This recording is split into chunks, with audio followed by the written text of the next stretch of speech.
And again, Thank you welcome. so much. Again, thank y'all for joining us on this lovely Wednesday afternoon. I can't believe it's already December. It's insane. The end of the year is so close. We do have a full lineup for you today. Let's go ahead and jump into it and check out the agenda. Of course, as we start, let's go ahead and get off to the right start. My name is Craig Blaze Fiero, and I will be your MC for the start of us. Let's go ahead and do my favorite part of the meeting. Show me where you're from. So, clear out last month. Your drawing tools are on the left side. You can be a shape, you can be a letter, you can be hand drawn. I'm here. Let's see. So you got some Abilene. Sorry, Tamara, I didn't use a big enough map to include you. That's okay. Let's see. Okay, we got good east, south, north. Got some Lubbock. We got any Odessa today? Any, what is it, north, south, east, west? North, south, east? Yeah. There we go. Let me check on my phone. All right, we got a good spread. We got a good spread. All right, let's jump back into the agenda and hand it off. I believe Kristen is taking next steps. So Kristen, Yes, there you are. thank you so much, Craig. And thank you all so much for joining us this afternoon. I am Kristen Zakor, the Chief Operating Officer at the Texas Homeless Network. And I just wanted to give you all a quick overview of what we will be covering today. We've got a great lineup. So first we are going to be hearing about a data snapshot from one of our THN staff members. And then we have a guest speaker, Tamara Wright, who is our USICH regional representative, and she will be talking to y'all about Home ARP and the House America initiative. And then we will be digging a little bit deeper into the home ARP, and we have another guest speaker from San Angelo who we'll be hearing from about how they are utilizing those funds within their particular area. So just want to set the scene for everybody and thank you all so much for joining us. And please know that the chat is available if you have any questions or comments that you would like to make throughout the meeting, please feel free to do so. Thanks again, and I'll go ahead and pass it off to Kira Henderson.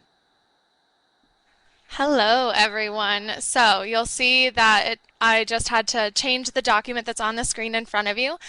Before we get started, so I think y'all have been in several of the meetings in the past where I've explained that kind of moving forward when it comes to data snapshots, I'm hoping to provide more opportunities of models of ways that you guys can use your data and kind of present it and use it within your own communities. And so I'm going to be trying to move forward in creating templates or easier bite-sized pieces of data that y'all can use on your own.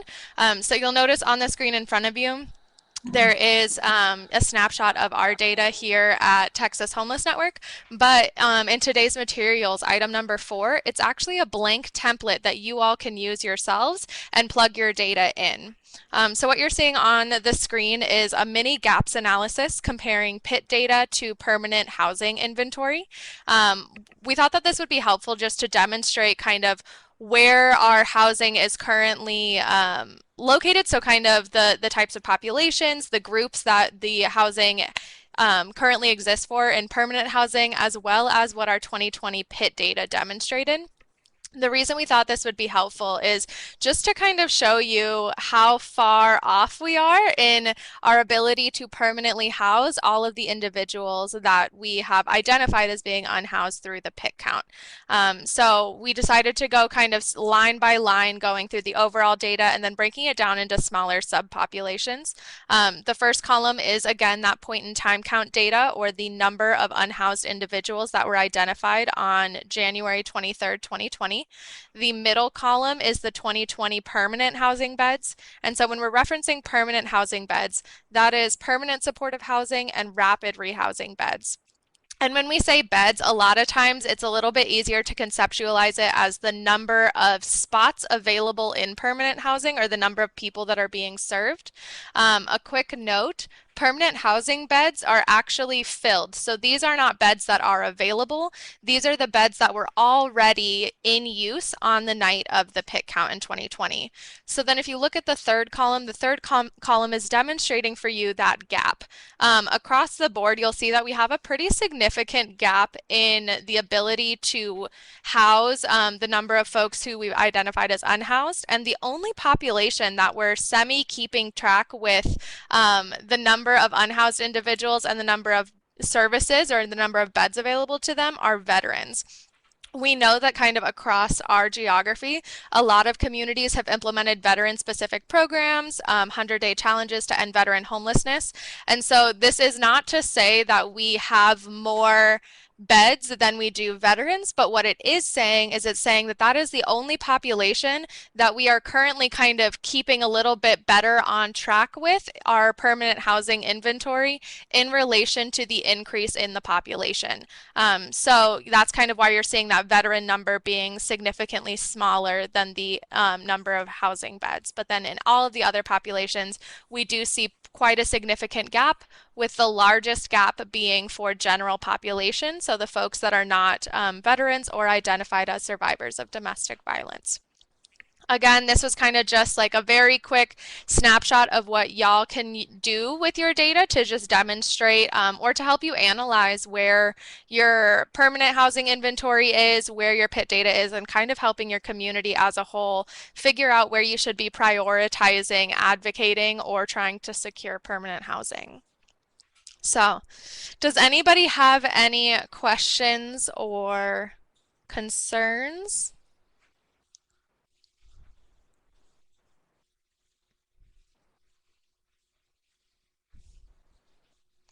Seeing some people typing, so I will just, can you share that example with us? So Marcia, the actual, because I think it's a little bit easier to have just like the cleared template, I have the clear template in there for you.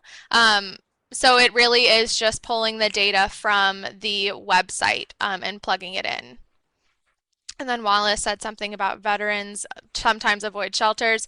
Definitely. And just wanting to remind y'all that what we're talking about on this infographic is permanent housing beds. So we're not including emergency shelter or transitional housing. This is only looking at permanent supportive housing and rapid rehousing because in the end, that is the goal.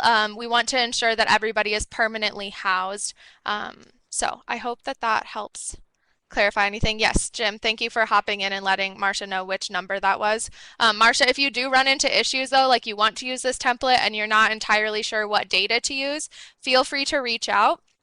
I've just found that a lot of communities don't realize that they can use their own data instead of having to use, the full balance of state data. So that's kind of why I took this route.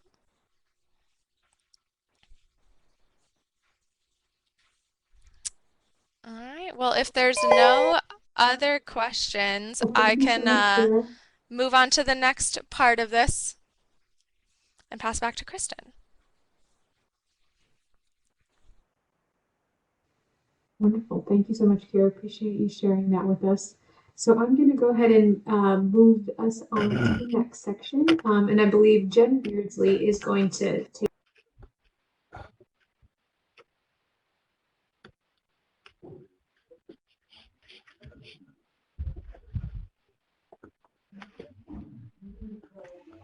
Let me go ahead and jump in here for Jen.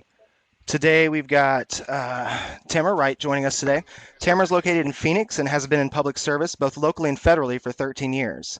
She first became a regional coordinator for the Supportive Services for Veterans Families program at the Department of Veteran Affairs, where she managed grants that reduced and ended veteran homelessness for 8 years. At the national nonprofit Community Solutions, she addressed systematic barriers to ending veteran homelessness in Phoenix. Tamara also served as chair of the metro area's Continuum of Care Board, leader of the Coordinated Entry Subcommittee, and a leading member of both the Ending Veteran Homelessness Work Group and the Racial Equity Work Group. She's currently a commissioner for the Phoenix Women's Commission. She earned her bachelor's in political science and master's in public administration from the Arizona State University. Hello, Tamara. Lovely introduction. Hi, everyone. My name is Tamara Wright, and I have the honor of being the regional coordinator for USICH for the state of Texas. We can go to the next slide, please. So here's a little bit of what I'm going to cover today. I'm going to talk just very briefly about USICH, just to kind of do some level setting, discuss the current state of homelessness, talk a little bit about the American Rescue Plan and some of the resources that are available there, and how House America is an initiative that plans to support the resources that are being provided in the American Rescue Plan. Talk a little bit about what that means in terms of implementation, and then some closing remarks. And I just want to highlight that earlier, Craig and I had met up, and I did put some resources in this presentation for you. So HUD has a lot of training around the American Rescue Plan and what federal dollars are available and how to access it. If you go to I have a link there, and then also if you go to the HUD website and look at where it says on-demand training, and then they have like a search engine there, and if you put American Rescue Plan, there's tons of webinars, lots of information depending on where you're at in your planning. You can look at what the qualified allocation plan needs to look like, or you can look at some really 101 level setting webinars, but they really go through and explain everything about that American Rescue Plan. So I just want to highlight those things really quickly so I don't forget at the end of this. And then lastly, I have another resource from USICH on our website. We do have a list of all the different funding for homelessness and poverty alleviation, and a guide around those funding sources. So all of those are in the presentation, but I also invite you to go to HUD's website and go to our website to get further information, as there's only so much I could cram into my presentation here, but I want to make sure that you feel supported and you understand how to really access and implement these resources. So with that said, we'll go on to the next slide. Okay, so the United States Interagency Council on Homelessness is the only federal agency with the sole mission of preventing and ending homelessness in America. We coordinate with 19 federal member agencies, state and local, and the private sector to create partnerships and use resources in the most effective and efficient ways possible, and implement evidence-based practices such as housing first. And we believe housing should be a right, not a privilege. It is the very base of Maslow's hierarchy of need, to have that sense of belonging and sense of safety and shelter. And so that is absolutely something that we believe is a right, and not just something that should be earned, or you have to prove your way into that housing. Next slide, please. So let's just take a moment to talk about where we are and the progress we've made over the last 10 years. I just want to highlight that these charts are pre-pandemic numbers. We fully expect that these numbers are going to shift when we conduct the PIT count this January. But the progress we've made prior, when we look at national data, we see indications of progress, but also a clear need for continued work and greater progress. As you know, one of the key measures we use to estimating where we are at any point in time is the PIT count, point in time count, the number of people experiencing homelessness, both in shelter and in different programs and unsheltered. So when we look at this data over time between 2010 and 2020, we saw a 9% reduction in overall homelessness, a 29% reduction in the number of families experiencing homelessness. Overall, we see an 11% reduction. Wait, I think I have a wrong slide here, but we see a 9% reduction between 2010 and 2015 with individuals, but that increased by 14% 2015 and between 2015 and 2020. And probably the most significant thing that we've seen over the last few years, particularly last year, was the first time that the unsheltered count outnumbered our sheltered count pretty significantly and across the country. And that's just showing that so much more work is really needed in order to move the needle and to continue having the trends that we were having for the last 10 years, where we were seeing those reductions in areas that we really focused on. You know, when we focused on chronic, initially, we saw those big decreases. When we focused on veterans and funded that appropriately, we saw a 50% reduction between 2010 and 2020. So those are large reductions. And unfortunately, we have seen some increases. So we saw a 4% increase among chronic homelessness just in the last year. and also a 15% increase between 2019 and 2020 alone for people that are experiencing chronic homelessness. Next slide, please. So again, as we're moving along, we do see that permanent housing resources compared to people experiencing homelessness are just, it's a resource scarcity issue. You know, and I know that you guys have been working so hard in the field, and the scale of what we need is really outsized and may even be more severe than what our count is. We know that in a lot of places, the PIT count is just not as representative as we would like it to be. And so the need is probably even greater than the data is showing. So we have a lot of work to do, and we have a once in a generation amount of funding that's coming to our communities through the American Rescue Plan of $1.9 trillion. And we've seen that when things are funded, even like somewhat appropriately, like for veterans, you know, you just showed in your PowerPoint slide that you have a surplus of resources for veterans in the balance of state in terms of that housing. And when we see that that's appropriately funded, we really start to see those decreases in the PIT count. But if it's not funded appropriately, we're really just kind of either stagnant or moving in the wrong direction. And so that's what's hampering our progress right now. It's severe resource scarcity coupled with wage stagnation and a housing crisis that has rents just raising higher than wages since they haven't really moved, especially for minimum wage. It hasn't moved. And so we're seeing this, you know, come to a standstill, all this progress that we made. Next slide, please. So the American Rescue Plan does provide significant resources to immediately rehouse and build additional housing for people experiencing homelessness. So we have $5 billion to provide 70,000 emergency housing vouchers from HUD for people experiencing or at risk of homelessness. We have $5 billion in home investment partnerships. We have $46 billion in emergency rental assistance and $350 billion in Treasury and state and local funds.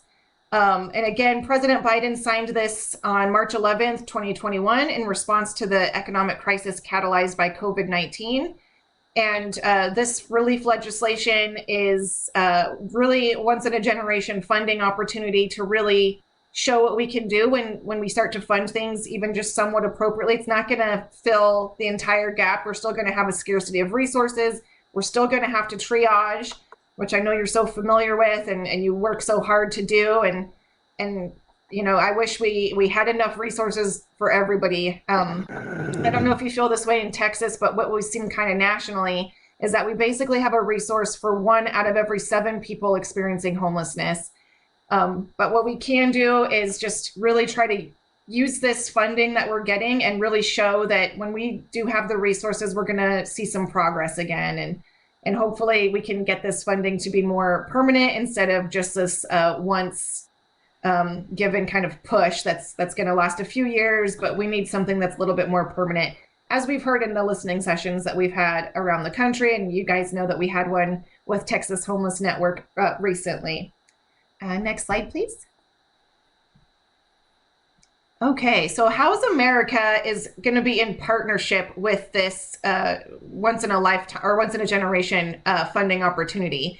So it's the federal government's direct response to the crisis of homelessness, which was rising even before the COVID-19 pandemic, when a lot of Americans were told to stay home to protect their families and friends and community from COVID-19. More than 580,000 Americans could not do so because they did not have a home. And people experiencing homelessness have had to endure this pandemic in crowded settings where social distancing was impossible, or outside with no access to hygiene facilities and other basic needs. I know I've heard on a few listening sessions that folks didn't even have access to water. And so no one should have to experience this kind of trauma, especially during an already traumatic global event as this pandemic was, you know, without the safety of a home, without the safety of belonging and community to make you feel safe and secure. And so that's why on September 20th, HUD and USICH in partnership launched this House America initiative to help communities make the most of the American Rescue Plan. and to recognize the good work that you're already doing and continue to support it. And the purpose of House America is to give communities the focus, resolve, and technical know-how they need to set local goals for rehousing people and getting more affordable housing into the pipeline. We know that you're not going to be able to build the amount of affordable housing needed that's going to close this gap. And so that's why we're really talking about trying to get more units into that pipeline, at least just get the ball rolling on that. So a lot of the technical support that you will receive with House America will offer some best practices and some really specific TA on those practices. Next slide. So recognizing the need to respond with urgency to our nation's homelessness crisis, HUD Secretary Marcia Fudge, who serves as the chair of USICH, is calling on state, tribal, and local leaders to partner with HUD and USICH to use American Rescue Plan resources alongside other federal, tribal, state, and local resources to set a national goal of rehousing 100,000 households experiencing homelessness through a housing first approach, and to add 20,000 new units of affordable housing into the development pipeline by December 31st, 2022. So tribal, state, and local leaders who partner with us are asked to set and achieve 2 specific numeric goals: set a local rehousing goal for people experiencing homelessness, and also set a unit creation goal that's going to be for people experiencing homelessness as well. So those local goals are what's going to feed into those larger numbers of the 100,000 rehoused and the 20,000 new units to be added to the pipeline. All right, next slide. Thank you. And House America recognizes that it will take all government working together, all levels, local collaboration and community coordination to really address this crisis. This is a community problem. Mayors, governors, county leaders, tribal leaders can join the initiative by passing a proclamation or issuing a letter, setting their goals, building their team, and managing to the achievement of their goals. We want to make signing on and receiving support as easy as possible. So you can register your interest through the House America webpage and receive materials you need to get this initiative going. Again, we really do need it to be an elected official, either county supervisors or governor, mayors, people like that, to really get on board and to support this initiative. So we're asking that if you're interested in this happening in your community, to make sure that you reach out and see if they would be interested in partnering with us on this. And again, you're going to get support through technical assistance, through tools, through regular direct communication with our HUD folks and USICH, data support, peer-to-peer sharing, and other strategies that help strengthen what you're already doing and reducing and ending homelessness in your community by preserving and creating more affordable housing supply. So collectively, we can troubleshoot challenges, track our progress, and recognize our achievements in housing our most vulnerable neighbors. So that's just kind of a little bit of what it looks like, and hopefully you all are interested in this and would like to see your communities join. We definitely would welcome that. We do hope that Secretary Fudge will be able to meet this goal and have an amazing party for all the local leaders that are able to achieve some goals or come really close and really start to get where we need to be. You know, we've been holding listening sessions as USICH across the country, and the number one thing we've heard at every single one is we need more housing, we need more housing, we need more housing. And so this American Rescue Plan and House America is here to support these requests and to make sure that we're using those dollars that were distributed to different municipalities, that they're going to be used for this. And so we really want to help make sure that you have all the tools and everything that you need in order to get that going. Next slide, please. So again, we are offering implementation support. You're not going to be doing this alone. You will not have to operate in a vacuum. We are offering many tools and resources to help achieve these audacious goals. USICH has compiled case studies of previous communities that have done this already with veterans. We also offer toolkits for numerous strategic executions of the American Rescue Plan and CARES funding. And a lot of times in the sector, we feel like we're drinking water from a fire hose, right? It's all this new funding, and all this new opportunity, and everybody's like, where do I go? How do I understand this? And so that's kind of what we're really here to support. We're trying to get everybody working together, everybody coordinating and understanding, how we're going to use this once in a generation funding and really make a dent in our communities, make sure that people have that safety and security of a home. Again, this is what the sector has been begging for years, adequate funding to really move the needle. And so we really want to be here to help support you in this effort and make sure that we're really strategizing around how we're going to use these dollars together. All right, next slide. So here's just some of the mayors that have signed on so far. This is not an extensive list. It's changing almost daily with the amount of mayors that are interested and engaged. Again, we do have, tribal leaders that are part of this initiative. We have a principal chief from the Cherokee Nation. We have a county supervisor, we have governors, and we have mayors. And so a lot of political leadership really wanting to invest in this and make sure that, we're doing what we need to do. And again, so I just want to be very specific about what kind of assistance they are receiving. So what we want to do is we want to align the timing of these new federal resources, fully tap Medicaid or other programs to help support supportive services and close gaps that you may be experiencing in your community. Make the most out of every dollar through responsible creative financing. Find units that meet the price and housing quality for low-income housing in the pipeline, and also buy down the affordability level on developments to avoid creating a funding cliff by thinking about recurring revenue and sustainability.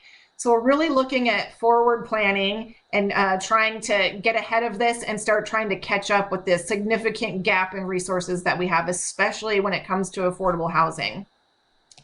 So it's important that, homelessness is a crisis that will not resolve on its own. It needs a strategy. It needs strong data-driven support. It needs political support, client-focused housing first approaches. We need centralized housing management systems, ongoing landlord recruitment and retention, and a special focus on establishing unified client lists. We need to increase the level of supply of housing that will be prioritized to our most vulnerable. And with these strong strategies in place, 82 communities around the country have shown that homelessness is solvable by ending veteran homelessness. And so with this amount of federal funding, I really just want to make sure that every community feels supported in trying to reach this goal, because it can happen. Homelessness is solvable. And it just takes, a lot of working together, a lot of investment at multiple areas of government, not just federal funding, but really looking at what kind of funding you have at state or local levels. And now is the time to really to reduce and end homelessness in your communities. And so I invite you to join House America and get this support. If you'll go to the next slide. Here are some information links that you can find. So HUD has even more information at hud.gov/House America. And then if your mayors or county supervisors or county commissioners are interested in joining and want to learn more, they can email houseamerica@hud.gov and ask for an informational session. And we would be glad to support you. And I just, again, we want to make sure that you do have the support and the know-how to use these American Rescue Plan dollars effectively, because I do feel like all this funding just came out to communities and everybody's just kind of scrambling, like, what are we doing with all of this, and how can we make sure that we have access and we're getting what our community needs? And so we really do want to support you on that. And so with that, if you go to the next slide, I'll take any questions if anyone has any questions. No, that was just a lot of information I sent out there. There's a lot of good information. Oh, hi, Marcia from the Gulf Coast. Nice to see you.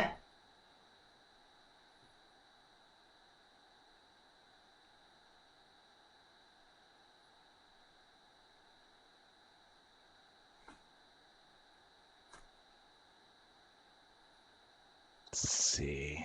While questions are rolling in, I'm going to take us back to the agenda, so just keep kind of checking on this.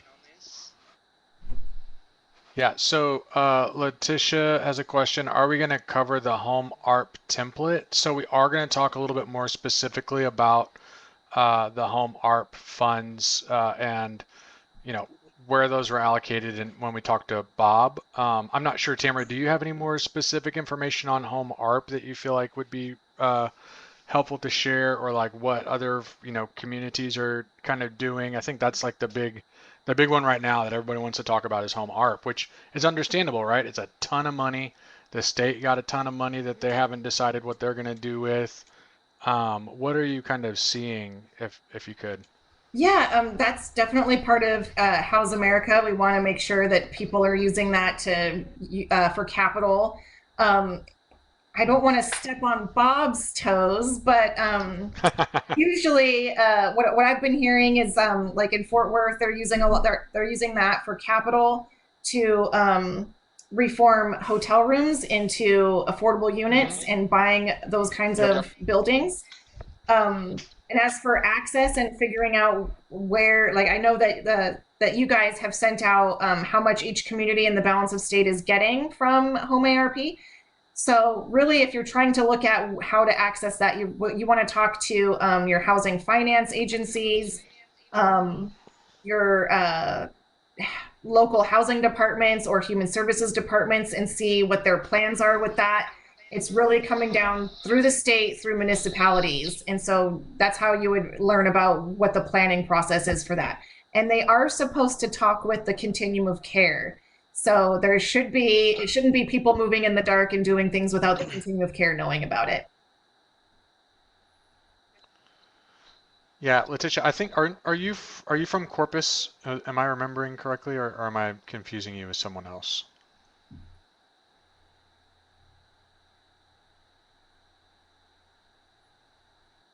Any yeah, okay. Um, that is a really good question that may be a little Mary is actually kind of the home person at THN, and she is unfortunately out today, so I don't want to speak out of turn, but that may be accurate. We can follow up with you after this call, Letitia, just to make sure that y'all get the support you need from THN.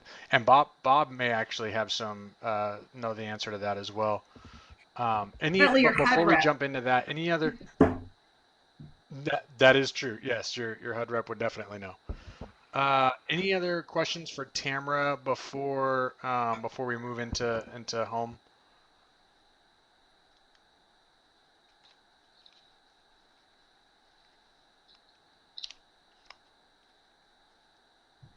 All right. Looks good. Wonderful. Well, thank you so much, Tamara, for sharing all of that valuable information with our general membership today. We really appreciate you taking the time. And yeah, if y'all have any questions about this stuff, don't hesitate to reach out to the staff at THN. That's what we're here to assist y'all in ensuring that you have a good understanding of this information. So thank you so much again, Tamara. Thank you. And now we're going to go ahead and move us on into the next of our agenda today, and that's a community conversation. So Jim, I'll let you take it away. Yeah, thanks, Kristen. So this part of the meeting agenda is intended to be more kind of conversational. So if you have questions, please drop those in the chat. I know that there are a lot of, I mean, there's a lot going on right now. But what we wanted to take the opportunity to do at this meeting was to talk to a CoC, a Texas Balance of State CoC community, and talk about how they're operationalizing home ARP. So in the today's materials pod, in the resource/web links pod, there is a home ARP allocation that's number 11. So if you're sitting there thinking, I don't know, Jim, if we have home ARP in our community or not, and listen to Bob, but you can also go check out that link to see if you are in a community where there's a home ARP allocation. Chances are, if you are, you might already know about it, but not necessarily. So, yeah, as I mentioned, we're going to be talking more about how the city of San Angelo is operationalizing their home ARP allocation. I have the pleasure of getting to chat a little bit with Bob Solis at the city of San Angelo. I have had the opportunity to work with Bob on a number of occasions on a variety of different initiatives. So I'm really excited to hear more about what y'all are doing with Home ARP. And Bob, do you want to introduce yourself? I know that you do a lot more than just the Director of Community Development there in San Angelo. Sure. Hope you all can hear me. Am I okay? Yes, All sir. right, good. Yeah, you sound great. Great. Bob Salas. I'm the Director of Neighborhood and Family Services for the City of San Angelo. We run the home grants, the CDBG grants, TDHCA funded things. Anyway, we do a lot of housing projects and programs. I'm also the chair of the local homeless coalition. Since we are an entitlement city, that is, the funds come directly to us from the feds. We received $1,110,000 for ARP to either prevent homelessness or to deal with homelessness. And the way we approach the problem is the first thing we did was look at our consolidated plan. And in that plan, it talks about addressing homelessness. It says, in fact, we have a goal that says continue and expand efforts that eliminate and or prevent homelessness. So we kind of focused on that part of the con plan. And then we followed our participation plan, which is you have to have public meetings.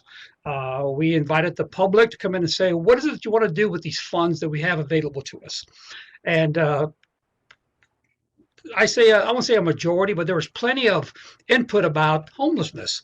It turns out that we had a lot of folks camping under bridges. So the issue was right in everybody's mind when this came up. So it was pretty opportune that it happened, because at that point it was an easy sell to try to get people to just kind of to get buy-in for this ending homelessness.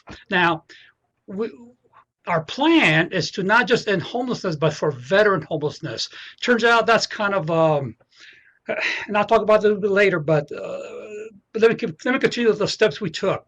After the participation plan, after we had our public meetings, we presented the idea to the local homeless coalition, and we had buy-in from them because those members are nonprofits that deal with housing for homeless. They deal with sustainability, a bunch of other issues that's part of this overall umbrella issue that we call homelessness. And then we accepted to accept the funds. We went to council, and we got initial buy-in from them. Now I say initial because they're going to wait to see what kind of proposals we get. The plan, and I'm working on it right now, is to come up with a request for proposals for all our nonprofits.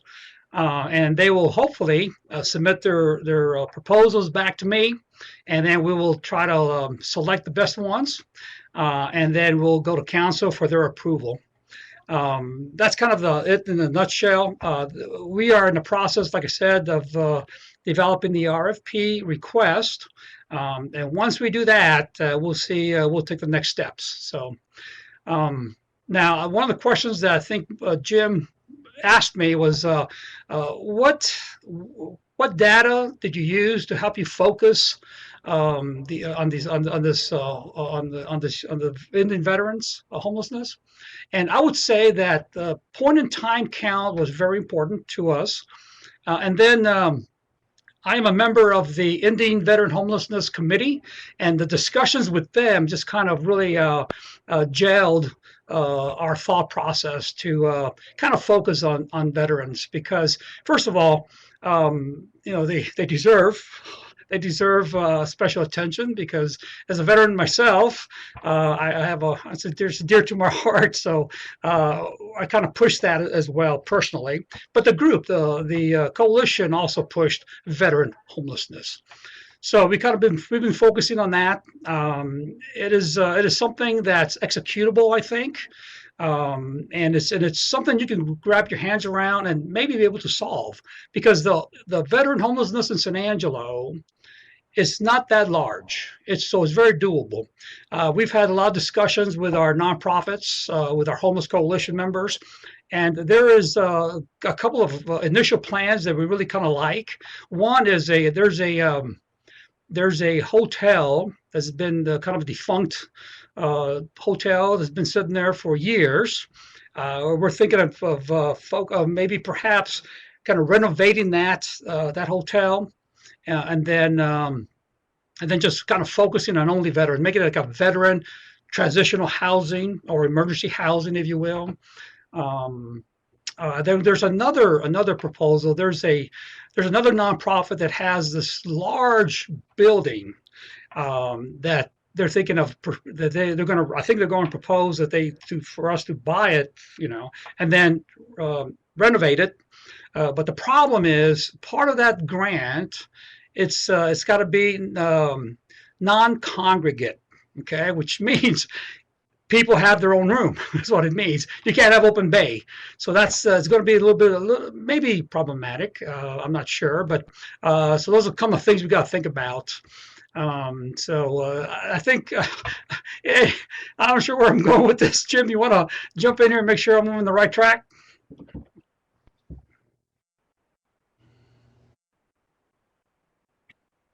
All the pieces that we would hope, right? Like using your point in time count data to kind of support the direction that your community is heading. I know Marlisa is really excited to hear that veteran committee shout out, and I think she's going to put some information in the chat about that. So I'm hearing, like, what I'm hearing is that, like, to satisfy the consultation requirements, y'all coordinated with your local homeless coalition, and I know that you've talked with Mary outside of that as well. But did y'all just kind of use your regular process, or did you do any kind of modifications to the public participation process? I know that's one of the questions that I had sent you. Well, yeah, one of the things we have to do based on HUD requirements is to open it up to the public first. And that's what we did first, just an open public meeting. And then we went to the Homeless Coalition on a separate date, a separate time, with a focus of addressing the ARP funds. That's how we did it. Oh, and by the way, you will need to do a substantial amendment. We have those funds are available to be executed, and I think 2030 they expires. We have plenty of time. You do have to identify the projects by the end of the program year for you people who have home funds. So we are going to have to do an amendment to our annual action plan. We'll probably do that in the springtime when we get our proposals back from everyone. And one of the things that we have to that we were very concerned about was the fact that it is a one-time allocation of funds and with no sustainability. So everything we do, whatever proposals come in to us, we're going to have to we're going to ensure that there's some kind of sustainability that tails that proposal that comes in, because we can spend $1 million to renovate a small, some apartments, but without long-term sustainability, it's not going to. We're going to throw our money away. Is what's going to happen. So that's another big concern of ours. Hey, Bob, Letitia is asking a follow-up question in the chat. Can you repeat that piece about when you plan to identify your home art projects? And I would assume that you're talking about the end of your program year, and then at that point you'll do your substantial amendment rather than doing a substantial amendment now prior to your RFP process. And essentially you're kind of hinging everything on the RFP, is what it sounds like. Is absolutely true. We are hinging everything on the RFP because we don't know what we're going to do yet, and we can't tell HUD what our plan is because there's nothing official yet. So once we get these RFPs back, we'll go to council. They will select which project they want to follow. So again, they're the boss, unfortunately, but they are the boss. So they tell us what they want us to do. We propose, and then we'll go from there. And then we'll follow up with the substantial amendment. So I could just pick your brain about this all day. I'm curious, if folks have questions, please put those in the chat. But Bob, what do you recommend to other participating jurisdictions. I know you kind of are in a unique position because you wear both hats, right? You're the Right. chair of the local homeless coalition and you're the director of community development, and so you kind of have like a unique perspective. Can you give like recommendations to both of those groups about how they might be able to pull something like this off? Well, wearing my city hat, my director hat, managing grant funds for a long time. We have a reputation of being movers and shakers for San Angelo, of course. So they listen to us. So they're usually easy sales. The nonprofits, though, if you are a nonprofit and you haven't dealt with somebody like me and on the city side that manages these grants, one of the first things you kind of need to do is get the attention of city council. And the way you do that is you show up and during public comment early on before the meeting starts, and just get up and say, hey, "Look, I understand you guys are getting funds, especially if any, I think most cities over 50,000 are allocated a formula amount of ARP, and ask them what they want to do with those funds because they're going to do two things. They can deal with homelessness or homelessness prevention. So those funds are pretty much earmarked for that. So they can't go do other things. So I would certainly I'd put a bug in their ear, and I would do it several times. I'll have several people get up there and just say those words. We need to deal with homelessness. We have these ARP funds. We would highly recommend that they use these funds to do X, Y, Z, whatever your situation is in your local community. I love it. Yeah, the advocacy piece I think is just so important. Absolutely, because without It their really is. buy-in, you're just basically spinning your wheels. Because you may think that homelessness is really important, and some city councils may not. The city mayor, um, for example, our city mayor, she's concerned of downtown. She wants to make sure we have a vibrant um, tourist attraction, if you will, and she certainly doesn't want homelessness, um, facilities right downtown. So you have to kind of work with your situation. You have to figure out what's the best solutions are. With the political understanding that there are some issues there that the council and the mayor are going to be concerned with. Great. That's really helpful, Bob. I see Letitia. I see you typing in the chat. I'm not sure if you have more questions for Bob. I did, however, want to point people to a few resources in both in the today's materials pod. So Tamara and pointed folks to a number of home uh, resources, specifically number 3 in the today's material pod. I mean, really, I would go in there and download all of those materials if I were y'all. Just click on the three little dots to the right of where it says today's materials, and you can download all those. But additionally, we dropped some web links in here. There is a home ARP consultation discussion guide, which I think would be really useful. And I mean, it's hard to say, like Bob's point, like it's hard to say like what will work in one community may not work necessarily in another.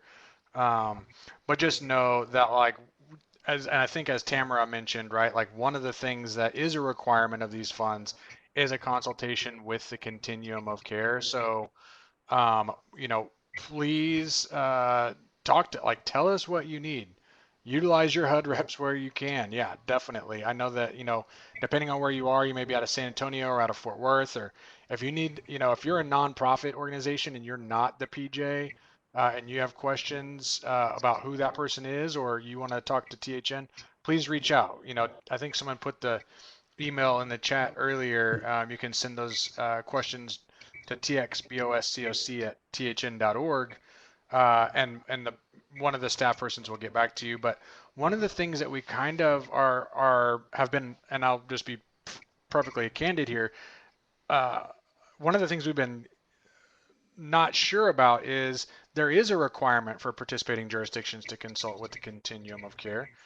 There are, as Bob mentioned, a host of folks that were invited to administer home ARP funds. If you look at number 11 there, you'll see all the communities in Texas. But like, what if folks need from us? Like, if you're a nonprofit organization, is that something like if we get contacted, do you want us to bring in the local homeless coalition like automatically? Like, tell me in the chat like kind of what is most useful for y'all. And then similarly, if you're a participating jurisdiction and you want to set up a consultation with the continuum of care, please use that TXBOSCOC email address so that we can get connected. I will tell you that Mary loves the HUD resources that they put out, and will almost certainly start with one of the published resources from the planning process guide. And Danny, I see Danny's typing, some PJs represented on the call. That's great. So I'm going to stop talking for a minute and let y'all type. Or I think Craig will turn on your microphone if you like. If I can interject a little bit, remember that if you are not a entitlement city, you will be working with TDHCA to apply for their funds. Those come differently. For example, if you're entitled city, you're not eligible for the TDHCA state-funded ARP funds. So that's a little distinction there. Mm-hmm. Yeah, and to that point, Bob, I know that the state has not made any firm public commitments about how they plan to allocate their home ARP allocation. That's right, they have Danny, not. Danny, I know that I would agree with that statement. But if you're an entitlement jurisdiction and there are a lot that we don't hear from regularly on that list, we are a participating jurisdiction. And you want to consult with us, please. We are here for that, and would love to just touch base. Letitia, I think I'm going to follow up with you after this meeting, because I'm not sure if there's like a glitch with the chat or not, but interested to hear how we might be able to help. I think the other thing to think about, and I know that this is like listed out on the agenda, is, and Bob touched on it earlier, point in time count and housing inventory count for your community. I'm not sure, Kira, if I'm going to put you on the spot here, is there anything that you would want to say about like the housing inventory count or the point in time count, housing inventory count? Is it too late for a community to get started on a 2022 point in time count? Hey, so you were not putting me on the spot. I was pretty much prepared for this. Hopefully y'all can hear me. My headset decided to disconnect. But when it comes to the point in time count, I'm reluctant to say that folks could join or like create a new count if they haven't already been, a part of the trainings or anything like that. But what I will say is that if you are curious if your community is doing a count, I'd be more than happy to chat with you and get you connected to your local point in time count leads. Something that we've also done in these situations is if, like, let's say there is another county in your local homeless coalition that doesn't currently have a count but would like to consider participating in one, we could kind of do a partnership approach where somebody from that lead community helps you plan and get on track with your count. And so we have a couple of different options depending on what your needs are. As for the housing inventory count, definitely not too late for that. Just a quick reminder for folks, the housing inventory count is a count of all of the inventory available across the 4 project types. So that's emergency shelter, transitional housing, rapid rehousing, and permanent supportive housing. So the good thing about that is that we actually will be speaking with each community and trying to get their finalized list in early January. And then we'll be doing outreach to those shelter programs and those other housing programs. So I hope that answers any types of questions that come up. I've already plopped it into the chat, and I'm sure Craig will do me the wonderful favor of putting the data at THN email into the chat as well. But if you do have any other questions that come up, you need to be pointed in the right direction for the Pit and Hick, feel free to shoot those over my way, and I will respond as quickly as I can.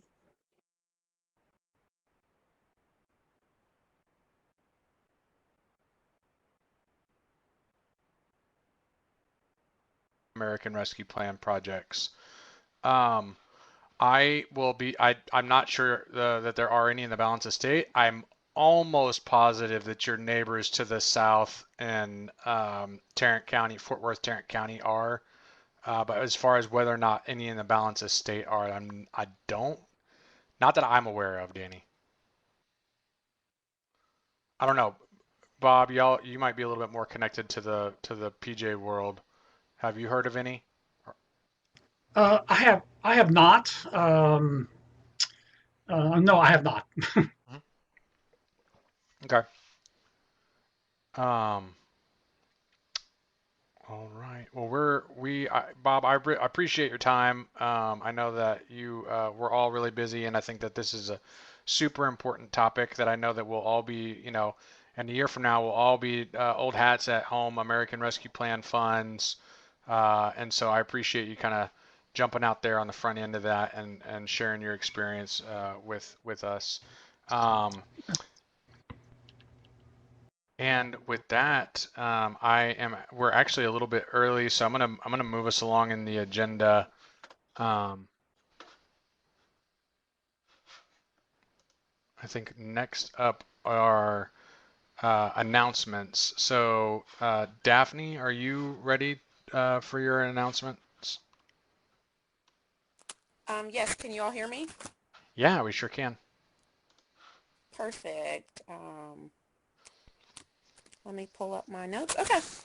Hello, everyone. My name is Daphne Adams, and I serve as the chair for the Texas Balance of State CoC board. The CoC board has been really busy these past 2 months. In October, the board learned more about the Texas Balance of State CoC applications for funding from HUD's Continuum of Care program.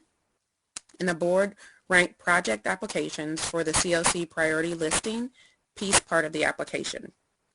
The priority listing tells HUD which projects the CoC includes in the funding request. In November, the board approved the consolidated applications for the HUD CoC program funds. The consolidated application consists of the CoC application, which describes how the CoC is operating, and the CoC priority listing. Those two documents and the CoC planning application, which requests funds for the CoC planning activities, are posted on THN's website in the CoC program section under Fiscal Year 2021 Consolidated Application Package, and I will share that link shortly in the chat. Also in November, the board approved the revised HMIS policies and procedures, and we held board member orientation. During that orientation, we also elected board officers. I was elected to my second term as chair. Andrea Amajola is the new vice chair, and Daisy Lopez is the new secretary. You can read more about us as well as all the other current board members on THN's website, which I will post that link as well. Thank you all for your time, and happy holidays to you all. Thank you so much, Daphne, for giving the CoC board update. We really appreciate that.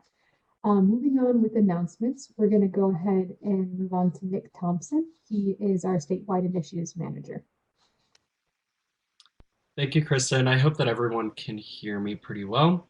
Like Kristen said, I'm the statewide initiatives manager here at Texas Homeless Network. So I co-direct our state and federal advocacy, but what I'm here to talk about today is our statewide VISTA project. So I hope that we still have your attention because this is pretty exciting. So I'm going to drop a link in the chat here that has all of this information that I'm going to be talking about as well. So starting in mid-2022, THN will be offering VISTA members to organizations at no cost. The requirements for who can host a Vista are pretty flexible, but you must be able to supervise a Vista member full-time and lead the recruitment of local candidates. You can offer this to be a flexible virtual or in person, but it still just has to be local applicants, and you must be located within the Texas Balance of State, CoC. There's often some confusion about what Vista members can and cannot do, so I wanted to go ahead and take a moment to speak on that. So Vista members focus entirely on direct service. So what is indirect service? So here I've included some examples: capacity building, asset mapping, landlord engagement, communications, grant writing. Those are just a few of the examples. A couple of the projects I've listed out below of what we are currently doing. So that includes coalition and cross-sector homeless services, landlord engagement, coalition and coordinated entry Vista, and communications and community engagement Vista. Those are just a few of the opportunities that we have here.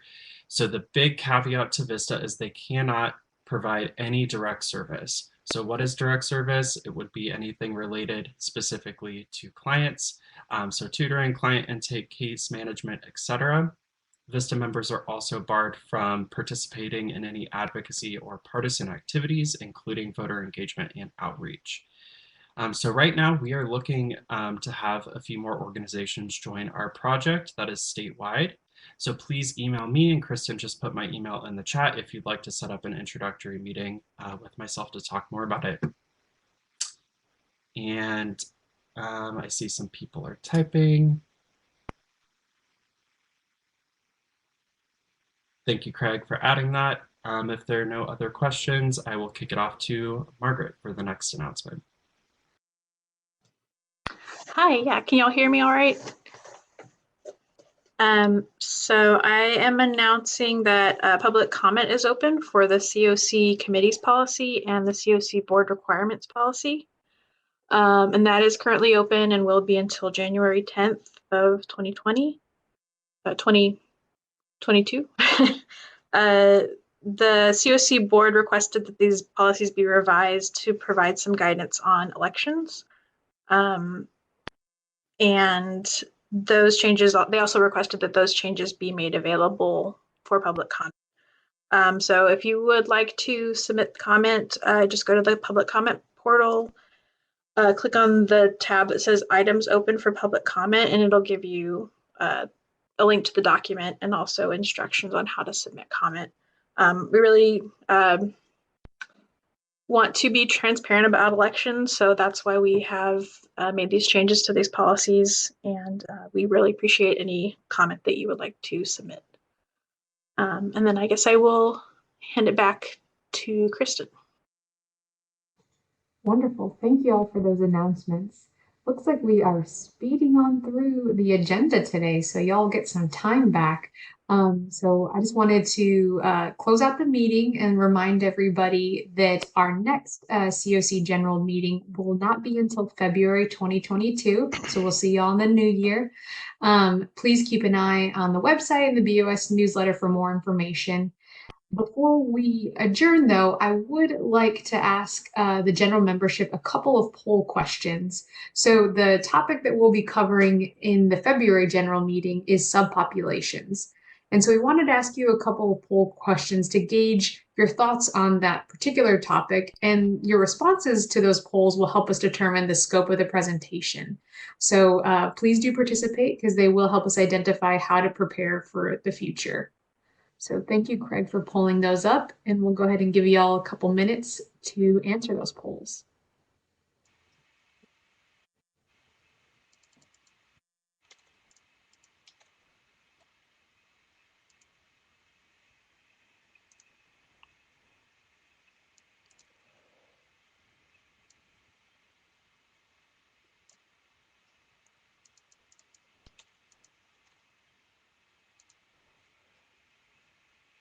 I will say 3 has another option. I'm going to bring in that window soon. So just give me just a second, make room for everything. I'm going to move this one up, this one over. If you use the other option for 3, you can write your answer in right here. And again, there's no submit button, so just select your answers and it'll capture your responses. And once we're done with the poll, I'll clear out the space so we have plenty of resources, plenty of web links for you, and I'm going to give you time to download and access all of those. Again, we're going to be here for a few more minutes if you have any other questions. Yeah, once folks answer this poll question to help give us more information, you are free to go. But like Craig mentioned, we will be on for another 15 minutes in case folks want to ask any of the THN staff specific questions. But for those of you who hop off, thank you so much for joining us. And thank you so much to all the presenters and the guest speakers today. We really appreciate all the valuable information that you shared with us. So happy holidays, happy New Year, everyone, and we will see you all in February.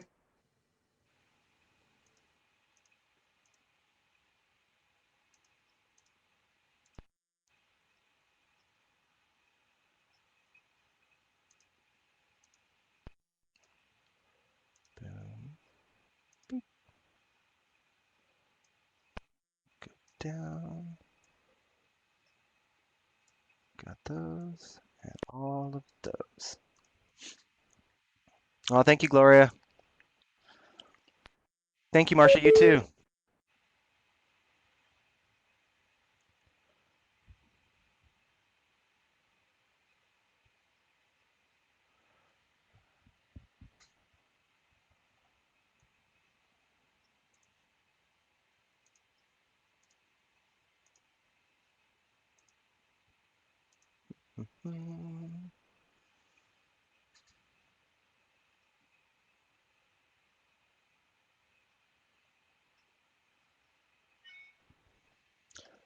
All right, y'all. I'm going to go ahead and cut y'all loose for the day. You got some time back to yourselves. Thank y'all again, and we will see y'all in the new year.